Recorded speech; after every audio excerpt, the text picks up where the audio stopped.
You know, life is good when you finally get a fresh trim, nah? More than 4.5 months since I got my last trim. Chelsea won last night against Man City 2-1 at home. Top 3 in sights. You know, life as a Chelsea fan right now is exciting. New signings coming in. Lampard beating every top manager this season. It's just getting better and better for Chelsea fans. But yeah, what's going on, guys? Well, Chelsea back again with another video for you guys. I hope you're all having a lovely day / evening. This video here will be the main talking points from yesterday's game. Special win by Frank Lampard's Chelsea, of course. So if you enjoy my content, help me out by liking this video. I need as many likes as possible. Subscribe if you're new here. Hit the notification. Tune in daily as I give you guys content around Chelsea. A bit of transfer gossip that I'll be talking about towards the end, but I really want to talk about Frank Lampard very quickly. And, you know, this season he's beaten Guardiola, he's beaten Klopp, he's beaten Ancelotti, he's beaten Mourinho twice. You know, these are Champions League winners, you know.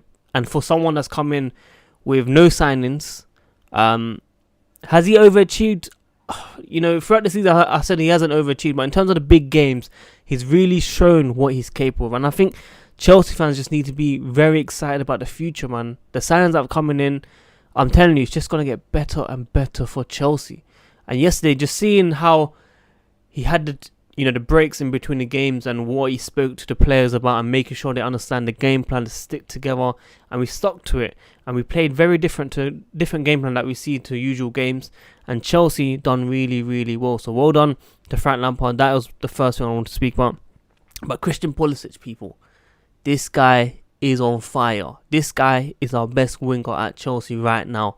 This guy would have been double digits if he wasn't injured. This guy is just that guy, you know. He's just so good. Like 7 goals and 2 assists in his first season in Premier League, and he doesn't have that many more because he's been injured. Imagine if he wasn't injured. Imagine when Frank Lampard should have been picking him a lot more as well. You know, this guy is just bright. And I made a controversial, tweet yesterday on Twitter saying that the goal that he scored, I don't think any winger or player for Chelsea would have scored that within the last 10 years. And people saying Hazard, Costa, and I get it, Hazard, yeah, is a very special player, but that killer instinct, I can't really imagine it. Like, Pulisic for me took everyone on. You know, Hazard done it against Arsenal, which was a wonder goal, but for me, Pulisic running straight at them with pressure, 2 against 1, for me was a lot harder. We had players around with Hazard.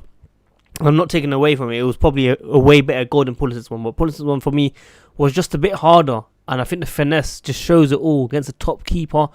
I really think he deserves that credit. So, well done to him, and he should have got a second goal as well. This guy, he's just showing what we're missing. I've been talking about this final third decision making. Chelsea fans, this is what we need in this club. Now, Hakim Ziyech coming in, Timo Werner coming in, hopefully soothes that issue that we've had. We know we've created the third most chances in the Premier League, which is fantastic behind Liverpool and City, of course. And we just not put it away. And players that Pulisic, we have to learn. Like Willian, that hasn't really done that well. Yeah, he scored a fantastic penalty, but other than that, he looked a bit lazy to me. Pedro came on, had a chance towards the end. You know, I can't really expect anything from him towards the end. But, wingers that we've seen over the years just haven't performed at that level to take the game on its stride, So, Pulisic for me, he's just 21 years old. 21 years old. He's got a bright future, ladies and gentlemen. And hopefully you guys agree with me on that one. Kante is a very important topic that I want to speak about now. He played in the lone role as a DM number 6. Many Chelsea fans wanted. I said, look, let's try it once. And Lampard tried it once. And I'll tell you what he done differently this time. He allowed, not the typical Kovacic, Jorginho around.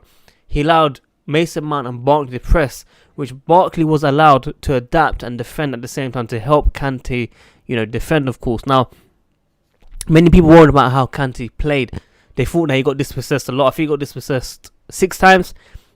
City players got dispossessed 4 times and 8 times. I think Gundogan and Fernandinho, in fact. So, he didn't do that badly. I know sometimes he looked a bit bad with his passes. He couldn't pass forward or sideways sometimes. But in terms of making those crucial tackles, I think he played really well. And I think if Jorginho was there, they would have run through us very easily. And I think that's what we need to understand. That, yes, we couldn't create from behind and make those chances happen like Regista, like Jorginho. But Kante was able to pick up the pieces when needed. And I think that's what Frank Lampard really wanted to see from Kante, and he got it. Now, of course, Does he play there forever now? Only Frank Lampard knows best what best for Chelsea, basically. He's seeing them in training, how they react. We have many, many important games to come. Jorginho will be playing a part, but I'm telling you now, no one expected Mount and Barkley. I certainly did not expect it. But now I've seen it, I could see it again happening. Now, of course, with the Cup on the weekend, these players are going to be rested for sure, and then we go again. So, expect your Billy Gilmours. Even when he came on, he had that one special pass to Pedro that Pedro could have scored. Unfortunately, didn't. But, yeah, very, very interesting to see how Pulisic, came on against Villa, changed the game, and now he's starting against City and has taken it. That's what we need to see from our players. And Kante, for me, has done really well in that position. Not in terms of creating, but picking up the pieces and making sure that we don't concede. Many people would have said we're going to be conceding 2 or 3 goals against Man City, and it didn't happen. So, well done to Kante, because, he gave away the free kick. De Bruyne scored that free kick. And that goal was just perfect. I don't know if you've seen the camera from behind De Bruyne, but that ball went straight in that top left corner. So accurate. The dip was just disgusting. De Bruyne loves playing against Chelsea, loves scoring against Chelsea. And I wish we still had him. But you know what? We have to look towards the future now, because something special's happening. Like Kulud says, Oscar TV, I think something special's happening here. I can feel it. So, look forward to that. Andreas Christensen. Oh my days. This player. I told you guys, a couple years ago, Conte, mistake against Barca, mistake against United, mistake against City. Yesterday, though, that was his best performance that I've ever seen him play in that Chelsea shirt. Ladies and gentlemen, I don't think he got enough credit. Personally, I think he played fantastic. 93% passing accuracy, 4 successful tackles, 3 clearances, 3 accurate long balls, 2 successful dribbles, 1 accurate through ball, 1 key pass, 1 interception, 1 block.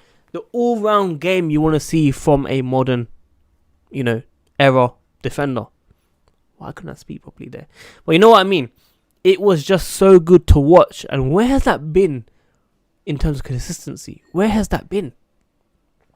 That's what we need to see at Chelsea. This is how you stay in that Chelsea team. This is what Chelsea fans wanted from you a couple of years ago consistently. You need to push on from this from now on, Christensen. You deserve the credit for that game.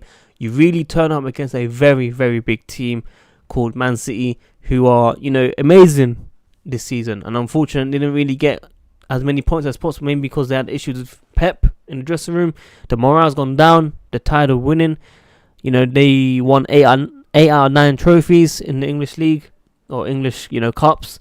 So, I get it, it's difficult, but well done to Andreas Christensen, because I really felt his game remind me of David Luiz 2 years ago, or 1 year ago, a year ago in fact. I was at that game where he scored that goal against City.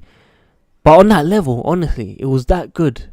That's what I felt personally anyway. But those were your main talk points. And I think, as I said about Kepa, conceding that goal, I don't really think it was his fault. He wanted to dive for it, but then he knew it was going in, so he didn't really dive and put out his hand, basically. And many Chelsea fans were criticising that, and I just didn't understand why, because no goalkeeper in the world would have said that. Maybe not even your prime Olivier Kahn.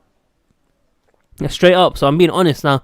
Reports came out this morning about a 2-year loan deal for Kepa to Valencia, which may open a deal for Onana to come to Chelsea, according to Daily Mail. And maybe they're just talking nonsense for clicks, maybe. But that come out immediately this morning. Now, Kepa has a lot to prove throughout this remaining part of the season. But I think against Villa, against City, he's done really well to keep his position. I don't think he should be under danger whatsoever, what anyone says. So, hopefully, you guys agree with me about all the topics I've spoken about today. And also, Marco Van Ginkel has signed a new 1-year deal with Chelsea. I think he's been here for about 8 years now.